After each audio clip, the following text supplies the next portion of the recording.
Hello students, good afternoon. ये आपका class 10 का मोस्ट इम्पोर्टेंट सोशल साइंस का क्वेश्चन है। इसमें हिस्ट्री, ज्योग्राफी, पॉलिटिकल साइंस जिसको सिविक्स बोलते हैं और इकोनॉमिक्स तारों इंक्लूड है। ये क्वेश्चन देख के आप ये ना समझिए कि ये आप पढ़ लिए हैं, इसमें और भी क्वेश्चन है एक्स्ट्रा। मतलब मॉडल सेट जो 2025 का आया है उसका सभी सब्जेक्टिव क्वेश्चन अपना भाषा में इसमें लिखे हैं। एक बार हम इस तरह वीडियो बनाए थे लेकिन उसमें 2 और 3 नंबर वाला ही सिर्फ बताए थे। आज हम आपको 5 नंबर वाला भी क्वेश्चन बताएंगे, तो ये देख लीजिए, बहुत ही महत्वपूर्ण है। Class 10 social science, history, geography, political science और इकोनॉमिक्स चारों इंक्लूड है और अपना भाषा में है, तो ध्यान से इसको देखना है, समझे। चलिए शुरू करते हैं। इस तरह का और एक वीडियो हम बनाए थे लेकिन उसमें सिर्फ 2-3 नंबर का था, इसमें सब बताएंगे। ध्यान से देखिए क्या क्या बता रहे हैं इसमें। सबसे पहले क्वेश्चन है, राष्ट्रवाद से आप क्या समझते हैं। राष्ट्रवाद एक विचारधारा है जो किसी देश के प्रति प्रेम और एकता की भावनाओं को बढ़ाता है, उसी को बोला जाता है राष्ट्रवाद। अगला, साइमन कमीशन का गठन क्यों किया गया। तो इंग्लैंड की टोरी सरकार ने 1927 में एक वैधानिक आयोग का गठन किया जिसे साइमन कमीशन के नाम से जाना जाता है। इस कमीशन का अध्यक्ष सर जॉन साइमन थे। साइमन कमीशन क्या है, एक प्रकार का संगठन है जो इंग्लैंड का सरकार ने बनाया था 1927 में, और इसका अध्यक्ष क्या था, सर जॉन साइमन। चलिए आगे। मानव निर्मित संसाधन का उदाहरण। मानव निर्मित संसाधन इसमें स्कूल, उद्योग, मशीन, मकान, सड़क, मोबाइल, फ्रिज, टीवी, एसी सब आएगा। जैव विविधता क्या है। देखो, पृथ्वी पर उपस्थित जीवों की संख्या और प्रकार को जैव विविधता कहते हैं। या जैसे आप लोग जानते होंगे कि आम की प्रजाति है बहुत सारा, और भी बहुत सारा चीज़ की प्रजाति है, उसी सब को जैविक विविधता बोलते हैं। तो जैव विविधता का मतलब है किसी पारिस्थितिकी तंत्र में मौजूद अलग अलग जीवित चीज़ें, इसी को बोला जाता है जैव विविधता। सामुदायिक सरकार से आप क्या समझते हैं। सामुदायिक सरकार मतलब क्या हुआ, जो एक ही भाषा बोलने वाले लोग, देखो क्या लिखे हैं, सामुदायिक सरकार। तो सामुदायिक सरकार ऐसी सरकार को कहते हैं जिसका चुनाव एक ही भाषा बोलने वाले लोग करते हैं, जैसे बेल्जियम में रहने वाले डच, फ्रेंच और जर्मन बोलने वाले समुदाय। ऐसी सरकार को संस्कृति, शिक्षा और भाषा जैसे मसलों पर फैसला लेने का अधिकार होता है। अब चलिए आगे। शहरीकरण क्या है। तो ग्रामीण इलाकों से निकलकर लोगों का शहरों में बसना शहरीकरण कहलाता है। शहर में लोग क्यों बसता है, शिक्षा, स्वास्थ्य, रोजगार, इस सब का अवसर उसको प्राप्त हो सके, इसलिए आदमी शहर में निवास करता है। चलिए आगे। प्रति व्यक्ति आय या औसत आय से आप क्या समझते हैं। जब देश की कुल राष्ट्र आय को कुल जनसंख्या से भाग देते हैं तो उस राशि को प्रति व्यक्ति आय कहते हैं। जब कुल राष्ट्र आय को कुल जनसंख्या से भाग देते हैं तो उस राशि को क्या कहते हैं, प्रति व्यक्ति आय। इसी को औसत आय भी बोला जाता है। बाजार का अर्थ क्या है, इतने हम कराए थे पहले, याद आया आप, इसलिए अब आगे करा रहे हैं। बाजार का अर्थ क्या है, तो बाजार से अभिप्राय किसी स्थान से होता है जहां वस्तुओं का क्रय विक्रय होता है, या लिख सकते हैं ऐसा स्थान जहां विक्रेता वस्तु को बेचने के लिए और क्रेता वस्तु को खरीदने के लिए इकट्ठा हो या एक जगह तैयार हो, उसी को बाजार कहा जाता है। हो गया आपका। इसको ध्यान से आप लोग लिख लीजिए, एक बार स्क्रीनशॉट ले लीजिए या लिख लीजिए। Social science 10th BBI important question 2025 board exam. ये मॉडल सेट है, आप क्वेश्चन मिला सकते हैं 2025 का, और बहुत ही इंपॉर्टेंट है।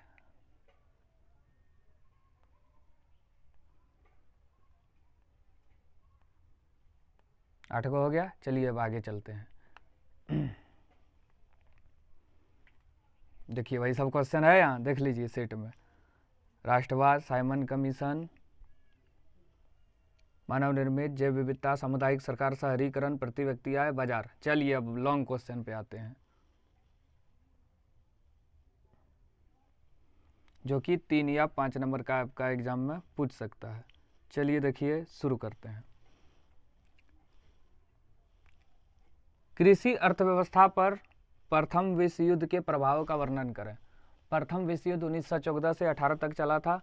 प्रथम विश्व युद्ध ने कृषि अर्थव्यवस्था पर कई तरह से असर डाला। पहला क्या है, युद्ध के दौरान कृषि और खाद्य वितरण पर दबाव पड़ा। युद्ध के कारण लोग और घोड़े खेत के काम से दूर हो गए। नौसैनिक नौकेबंदी के कारण खाद्य आयात में कमी आई। युद्ध के दौरान कृषि उत्पाद में कमी आई और कीमतें बढ़ गई। युद्ध के बाद किसानों पर भारी कर्ज था। उसके पास ज़रूरत से ज़्यादा जमीन और उपकरण थे, जबकि उसके उत्पाद के मांग में काफ़ी कमी था। बाजार अधिशेष के कारण जमीन और कृषि की कीमतें गिर गई। युद्ध के बाद गेहूं की अति की स्थिति पैदा हो गई और अनाज के दाम गिर गए। ग्रामीण की आय कम हो गई और किसान गहरे कर्ज में डूब गए। तो लिखना आपको क्या क्या है, देखिए आपको लिखना क्या क्या है। प्रथम विश्व युद्ध ने कृषि अर्थव्यवस्था पे कई तरह से असर डाले। एक पॉइंट ये लिखना है, एक ये लिखना है, ये लिखना, 5 पॉइंट ही आपको लिखना है। हो गया, चलिए अब आगे देखिए। मुद्रण इतिहास में गुटेनबर्ग प्रेस की भूमिका की चर्चा करें। छापाखाना का आविष्कार गुटेनबर्ग ने किया था, याद रखना। ये जर्मनी का था, लेकिन छापाखाना का पहला आविष्कार चीन में हुआ था। योहान गुटेनबर्ग ने आधुनिक प्रिंटिंग प्रेस का आविष्कार 1448 ईस्वी में किया। इसे गुटेनबर्ग प्रेस के नाम से जाना जाता है। योहान गुटेनबर्ग पूरा नाम है। आधुनिक प्रिंटिंग प्रेस का आविष्कार किया था 1448, ये आता है। प्रिंटिंग प्रेस का आविष्कार किसने किया? इसे गुटेनबर्ग प्रेस के नाम से जाना जाता है।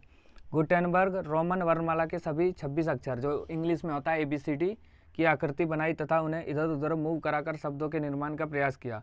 इसी कारण इसे मूवेबल टाइपिंग प्रिंटिंग प्रेस के नाम से जाना जाता है। यही विधि अगले 300 सालों तक छपाई की बुनियादी तकनीक रही। इस मशीन से कम समय में अधिक किताबों का छपना संभव हुआ। गुटेनबर्ग प्रेस एक घंटे में 250 पन्ने छाप सकता था। इसमें छपने वाली पहली पुस्तक बाइबिल था।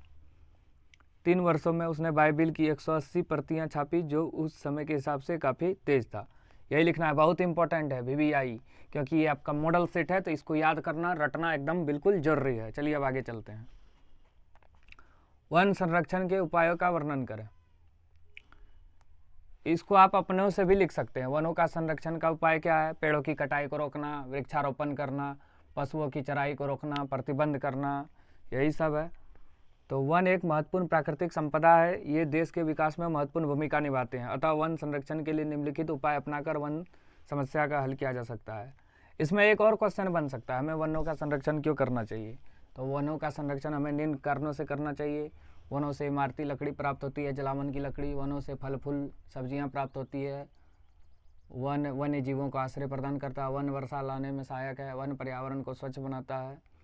यही सब लिख सकते हैं। वन से बहुत सारे उद्योगों के लिए कच्चा पदार्थ मिलता है, जैसे कागज उद्योग के लिए लकड़ी चाहिए। वन से लाख, रबड़, ये सब गोंद प्राप्त होता है। अब यहाँ वन संरक्षण का उपाय क्या है? वनों की अंधाधुंध कटाई पर प्रतिबंध लगाने की आवश्यकता है। अति चराई पर रोक लगाई जाए।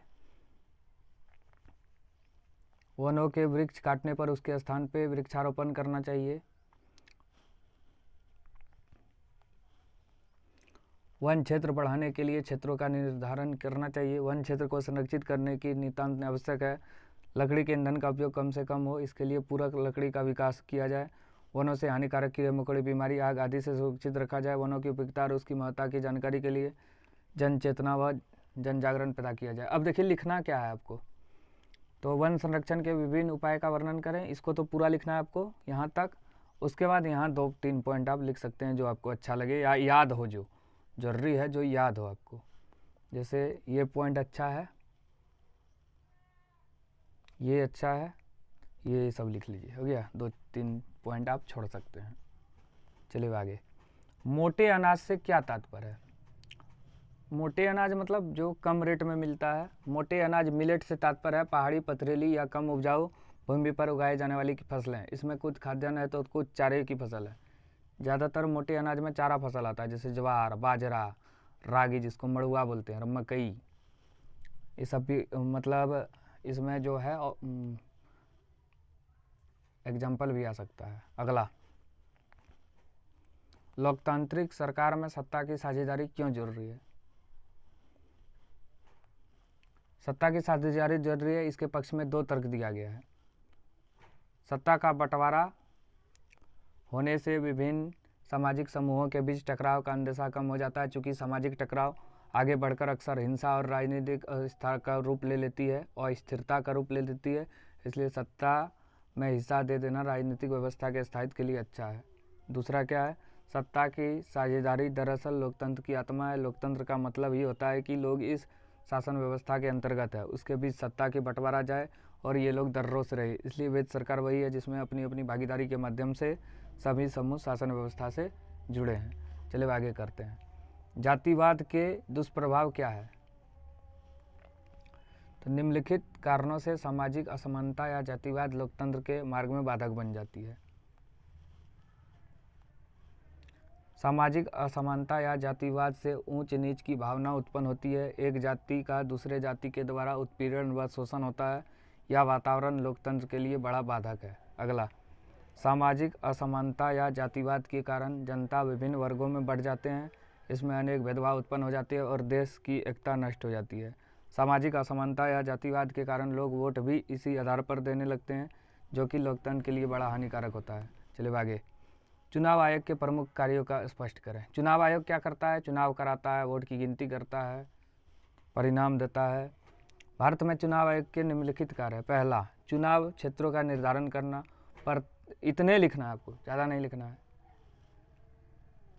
मतदाता सूची तैयार करना, चुनाव चिन्हों का आवंटन करना, निष्पक्ष रूप से चुनाव संपन्न कराना, सरकार को परामर्श देना। हो गया, इतना लिखना जरूरी नहीं है। इंटरनेट से क्या लाभ है? इंटरनेट द्वारा आप सभी प्रकार की जानकारी जिन्हें आप जानना चाहते हैं एकदम प्राप्त कर सकते हैं। घर बैठे किसी चीज़ का जानकारी हमको चाहिए तो इंटरनेट है, मतलब ये नवीनतम संचार साधन है। ये आएगा एग्जाम में। इटली का एकीकरण, जर्मनी का एकीकरण। चलिए देखिए क्वेश्चन। जर्मनी एकीकरण की प्रक्रिया का वर्णन करें। जर्मन संघ के उदारवादी मध्य वर्ग 1848 में फ्रैंकफर्ट सांसद में मिले। इसका उद्देश्य था जर्मनी को एक राष्ट्र बनाना, लेकिन उसकी योजना असफल हो गई। इस योजना को राजशाही और फौज की ताकत ने मिलकर दबा दिया। प्रशा के प्रमुख मंत्री ऑटो वन बिस्मार्क ने जर्मनी संघ के एकीकरण के लिए आंदोलन का नेतृत्व किया। 7 वर्ष के दौरान ऑस्ट्रिया, डेनमार्क और फ्रांस से 3 युद्धों में प्रशा की जीत हुई और एकीकरण की प्रक्रिया पूरी हुई। जनवरी 1871 में वर्साय में हुए एक समारोह में प्रशा के राजा विलियम प्रथम को जर्मनी का सम्राट घोषित किया। इससे एक नंबरिया भी आ सकता है, कब हुआ आ सकता है, 2-3 नंबरिया आ भी करेगा, इसलिए ये बहुत इंपॉर्टेंट है, आप इसको एकदम लिख सकते हैं। 1920 में महात्मा गांधी द्वारा शुरू किए असहयोग आंदोलन के महत्व और प्रभाव का विश्लेषण करें। 1920 में महात्मा गांधी असहयोग आंदोलन की शुरुआत की थी। भारतीय राष्ट्र कांग्रेस के द्वारा असहयोग आंदोलन 1920 में प्रारंभ होकर 1922 तक चला था। चोरी चोरा कांड हुआ था, उसी में ये स्थगित हो गया था। असहयोग आंदोलन के महत्व। असहयोग आंदोलन ने अहिंसक प्रतिरोध की शक्ति का प्रदर्शन करके भारत की स्वतंत्रता की लड़ाई में एक बड़ा बदलाव किया।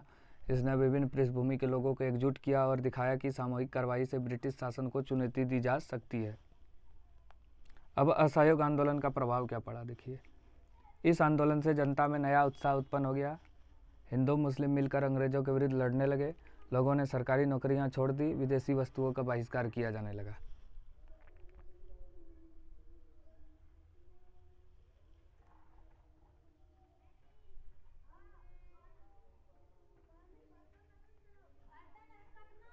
चलिए अब आगे, बहुउद्देश्य परियोजना की भूमिका को देश के विकास के संदर्भ में समझाइए। दामोदर वैली कॉरपोरेशन का उदाहरण देकर इसके विभिन्न घटकों और लाभ को लिखिए। बहुउद्देशीय परियोजना क्या है? एक से अधिक उद्देश्य के लिए जो परियोजना हम लोग स्थापित करते हैं उसको बोलते हैं बहुउद्देशीय परियोजना। जैसे नदियों पे बांध बनवाना, बड़ा बड़ा नदी जो है डैम बनवाना वहाँ पे, ताकि सैलानियों को बढ़ावा मिले, मछली पालन हो सके, विद्युत उत्पादन हो सके, यही है बहुउद्देशीय नदी परियोजना। बहुउद्देश्य परियोजना की भूमिका। बहुउद्देश्य परियोजनाओं से सिंचाई की सुविधा बढ़ी है और जो भूमि पहले ऊसर पड़ी थी, नहरों द्वारा उन्हें पानी पहुंचाने से उसकी सिंचाई होने लगी और लाखों क्विंटल अनाज पैदा होने लगे।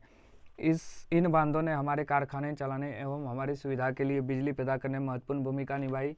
बिजली के बिना ना हमें आवश्यक चीज़ें ही उपलब्ध होती है और ना ही हमारा जीवन इतना संपन्न और सुखी हो पाता। अब देखिए DUC क्या है? दामोदर घाटी परियोजना।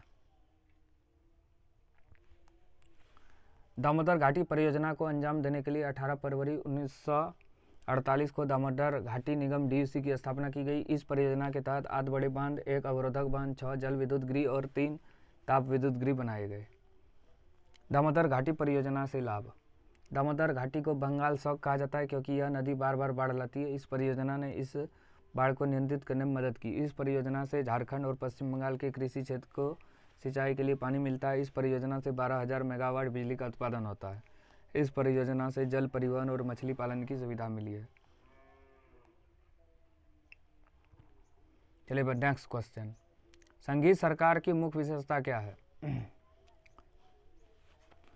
संघीय सरकार जैसे कि भारत और अमेरिका में है कि मुख्य विशेषता निम्नलिखित है। संघीय सरकार में शक्ति का बंटवारा केंद्र और राज्य में स्पष्ट रूप से होता है। हर एक अपने क्षेत्र में स्वतंत्र होते हैं। इस प्रकार की सरकार में संविधान लिखित और कठोर होती है, जिसे बदलना इतना आसान नहीं होता। उसे बदलने में एक निश्चित संख्या में राज्यों का समर्थन भी आवश्यक होता है। इस प्रकार की सरकार में न्यायपालिका पूर्ण रूप से स्वतंत्र होती है ताकि वह केंद्र और राज्य के आपसी झगड़ों का निपटारा बिना किसी पक्षपात से कर सके। इस प्रकार की सरकार में जैसे संयुक्त राज्य अमेरिका यूएसए में है, बाकी बची हुई शक्तियां राज्यों को प्राप्त होती है। लोकतंत्र में राजनीतिक दलों की भूमिका एवं कार्यों की चर्चा करें। राजनीतिक दलों की भूमिका एवं कार्य, चुनाव लड़ना,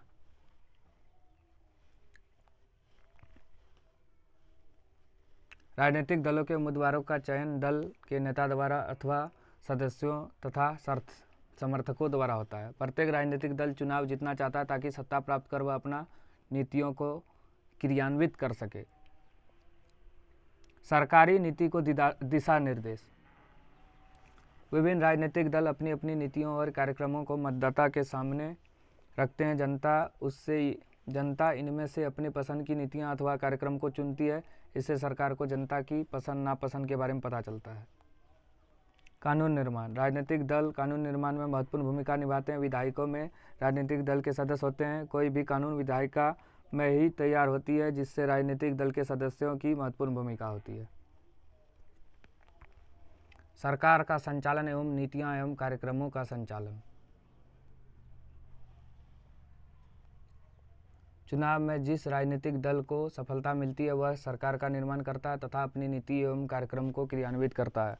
भारत में पाई जाने वाली विभिन्न प्रकार की सड़कों का विस्तृत वर्णन है। भारत में सड़कें विभिन्न प्रकार की होती है।